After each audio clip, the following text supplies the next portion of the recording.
Le lendemain matin, Evelyn n'est toujours pas rentrée chez elle. Son mari imagine qu'elle s'est réfugiée chez Marianne, sa meilleure amie. Il m'a dit « Je suppose qu'elle est toujours chez toi ». Et là, je me suis dit « C'est n'importe quoi, de quoi me parle-t-il » Marianne blêmie, Evelyn avait bu. La première chose à laquelle j'ai pensé, c'est l'accident, parce qu'il faisait très sombre, très froid, et les routes étaient verglacées. J'étais morte d'inquiétude. Robert appelle Barbara, une amie d'enfance de son épouse, mais elle non plus n'a pas de nouvelles. J'ai pensé qu'elle était partie, qu'elle était allée à l'hôtel, parce qu'elle l'avait déjà fait une fois où elle avait bu. Du coup, Robert Lunt appelle les filles d'Evelyn. Elles savent peut-être où est leur mère. On a tout de suite été très inquiets. On est certain qu'elle ne nous aurait jamais laissé nous inquiéter comme ça, sans nous dire où elle était. Partir comme ça sur un coup de tête, sans rien. En plus, elle parle pas français, elle aime pas conduire la nuit, elle aime pas conduire à droite. Il y a plein de choses qui collent pas.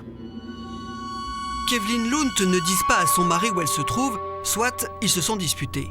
Mais qu'elle ne prévienne pas ses filles, là, ce n'est pas normal. Le 1er janvier 2000, après 3 jours sans nouvelles, Robert Lunt alerte la gendarmerie. Je lui dis voilà, mon épouse est partie depuis le 29 décembre après-midi, elle était chez des amis à Lombers, et elle n'est pas revenue, elle a disparu. Et quand elle quitte, il signale qu'elle a bu 2 ou 3 verres de vin rouge. Donc il signale quand même qu'elle était plutôt en état d'ébriété quand elle est partie au volant de son 4x4. Donc lui n'a plus aucune nouvelle depuis, il a essayé de téléphoner un petit peu à tous les amis du couple, et aucune de ces personnes n'a de nouvelles d'Evelyn. Mais il oriente vraiment les enquêteurs en disant « D'après moi, elle est partie, elle a pris ses papiers, on s'est disputé un petit peu, elle est partie. » Madame Lunt est majeure, elle a bien le droit de faire sa valise. Mais les gendarmes se rendent quand même à la ferme à la recherche d'un indice, un billet, une lettre, quelque chose qui les mettrait sur sa piste. Rien.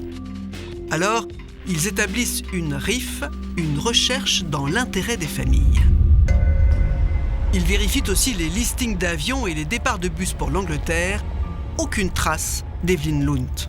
On a contacté les hôpitaux, les associations de femmes, ou les femmes qui sont un peu